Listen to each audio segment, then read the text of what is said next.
ډېرو محترمو مسلمانانو، نن د هغه وظیفه در کوم، صرف د یوې شپې وظیفه ده. یو شپه کې په الله تعالی ستاسو حاجت، ستاسو مقصد پوره کوي انشاءالله. انشاءالله دا داسې وظیفه ده محترمو، په 15 منټو کې کېږي او د حاجتونو پوره کېدو وظیفه ده، د مشکلاتو اسانېدو وظیفه ده، د حالاتو سمېدو وظیفه ده. حالات الله تعالی سموي په اعمالو سره، په وظایفو سره، په تهجد سره، په اذکارو سره، په قرآن په تلاوت سره. دا څه ډېر نیک اعمال دي چې په هغې سره الله تعالی حالات د انسان سموي.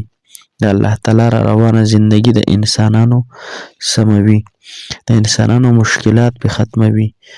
نو محترمو دا داسې وظیفه ده چې دې کې بې هیڅ شک او شبهه نشته دی، یعنې فوراً د قبلېدو وظیفه ده. او داسې وظیفه ده که تاسو په دغې ټایم کې قسم هم وخورئ که نه، نو تاسو به حانث نشئ. یعنې که څوک دا وظیفه وکړي بیا ووایي چې ما قسم دی چې د الله تعالی سره اوس خبرې وکړې، الله تعالی سره مې د خپل حاجت په حاجت دپاره، حاجت په باره کې الله تعالی سره قسم دی چې ما اوس خبرې وکړې. نو محترمو دی په دې قسم باندې نه ګناهګارېږي، ځکه چې د براه راز د الله تعالی سره خبرې وکړې. داسې وظیفه ده، داسې وظیفه ده چې ته به د الله تعالی سره خبرې کې، الله تعالی به تا سره خبرې کوي، الله تعالی ته به ته خپل حاجت وړاندې کې او الله تعالی به ستا د حاجت پوره کوي.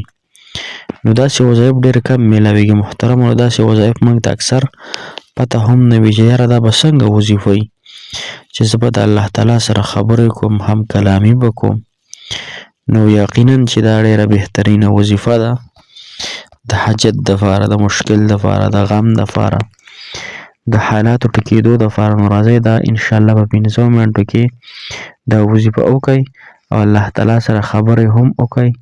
الله تعالی نه د خپلې خبرو په ذریعه باندې خپل حاجت طلب کئ، خپل مشکل ترې وغواړئ او 15 منټو کې حاجت پوره کېدل وغواړئ انشاءالله. که الله تعالی وغواړي دغه کار کې ستاسو خیر وي، دغه کار ستاسو په قسمت کې وي، دغه کار ستاسو په تقدیر کې وي، نو الله تعالی به یې کوي.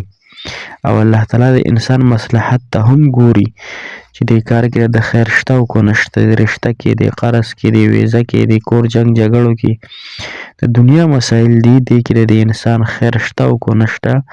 موږ صرف دغه څیزونه غواړو، لیکن الله تعالی زموږ خیرونه غواړي. الله تعالی ځکه موږ د الله تعالی بندګان یې، د الله تعالی غلامان یې، نو چېرته هم خپل مالک د خپل غلام دپاره بده لار نه خوښوي. محترمو دغه رنګې زموږ ستاسو زندګي هم ده، موږ دا دپاره الله تعالی هغه څیزونه تیار کړي چې نه سترګو اورېدلي، نه سترګو لیدلي، نه غوږونو اورېدلي او نه په زړه کې د هغې خیال تیر شوی دی. السلام علیکم ورحمت الله وبرکاته. ډېرو معززو محترمو قابل قدر مسلمانانو وروڼو خویندو او هغه مسافر کوم چې بهر وطنونو کې دي، الله تعالی د ټولو مسافرو حامي او ناصر مددګار شي. الله تعالی مو په ډېرو خوشحالو سره خوشحاله کړه او الله تعالی مو د ټولو خفګانونو، پریشانو، غمونو نه په امن کې کړه. محترم مسلمانانو، نن زمونږ وظیفه ډېره زیاته انتهایی اسانه، انتهایی پاورفل او ډېره مجربه او صرف د 15 منټو وظیفه ده او د یوې شپې وظیفه ده. یوه شپه صحیح محترمو، ډېرې شپې زما ستا نه په خوبونو کې لاړې، ډېرې شپې زما ستا نه په غفلت کې لاړې، ډېرې شپې زما ستا نه په یعنې د الله تعالی په نافرمانو کې لاړې. نو دا یوه شپه انشاءالله مختص کړئ الله تعالی ته او انشاءالله چې الله تعالی وغواړي خوښه یې شي، نو په دې یوه شپه کې به ستاسو حاجت الله تعالی پوره کړي. او که ویې نه غواړي په 2 کې به یې پوره کړي، او که ویې نه غواړي په 3 کې به یې پوره کړي، خو پوره کوي به یې لازمي، ضرور به یې پوره کوي انشاءالله چې زمونږ په قسمت کې دا کار، دا مسله زمونږ په قسمت کې وي انشاءالله.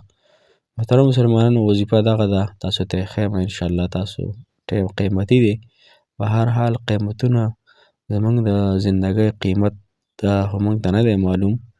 محترم زمونږ د زندګي ډېره قیمتي زندګي ده، دا ډېره زیاته الله تعالی د سړه تحفه ده چې په دې شکر وباسي. الله تعالی روغ صحت ترې راکړی، عافیت ترې راکړی او سترګې دې غوږونه دې راکړي دا د الله تعالی ډېر غټ انعامات دي چې په دې شکریا ادا کوو. وظیفه 2 رکعته مونځ دی. مونځ ته ډېر سپک تاسو مه ګورئ.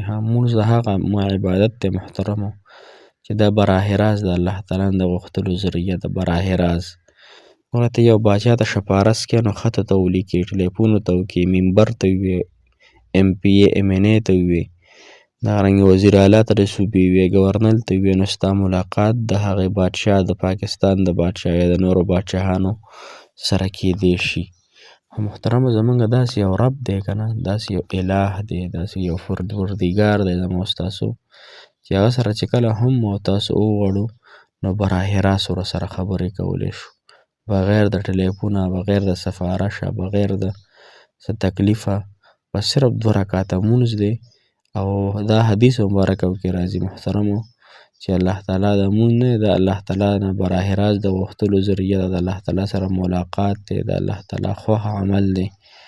الله تعالی په تحفه کې دی مسلمانانو ته مونځ ورکړی دی. محترمو صحابه کرامو ته چې کله مونځ میلاو شو که نه، د مونځ زیری ورته واورولی شو نو یو بل ته یې زیري ورکول، خوشحالۍ کولې چې موږ اوس د الله تعالی نه براه راست غواړو.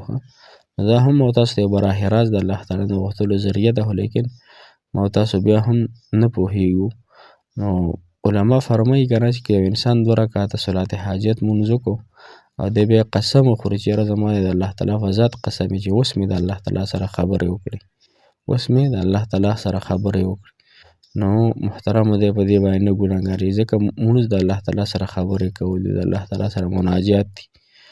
تاسو 2 رکعته صلات حاجت مونځ کوئ د شپې، د نیمې شپې چې کله ټول خلک ویده شي که نه، نو راپاڅئ او 2 رکعته صلات حاجت صلات تهجد مونځ وکړه او پورته کړه دغه لاسونه دې الله تعالی ته او عرض وکړه الله تعالی ته کریمه الله ټول خلک ویده دي، الله زه یم او ستا ذات دی الله، الله زه زما د حاجت پوره کړې کریم الله، زه چېرته لاړ شم، کوم در ته لاړ شم، کومو خلکو له لاړ شم الله، ټول خلک بې بسه دي الله، ټول خلک مخ اړوي الله، الله ستا په خزانو کې کمی نه راځي الله، نو الله کو زما د حاجت دې پوره کو الله، زه خو ستا هغه نیک بنده یم الله، خو ګناهګار یم، د ګناهونو هم توبه وباسم. الله تعالی په ژړا او فریاد سره په تنهایۍ کې وغواړه وغواړه وغواړه، قسم دې الله تعالی ورکوي، قسم مې درته وخوړو، خو چې په اخلاص سره وي، په توجه سره وي. 2 رکعته نفل کوئ، که څوک یې تهجد ته نشي راپاڅېدی ماسخوتن لمونځ نه پس ډیلي طریقې سره 2 رکعته صلات حاجت مونځ کوئ، الله تعالی نه خپلې مسلې غواړئ، حل کوي به الله تعالی، نور څوک حل کولو والا نشته، صرف الله جل شانه ذات دی.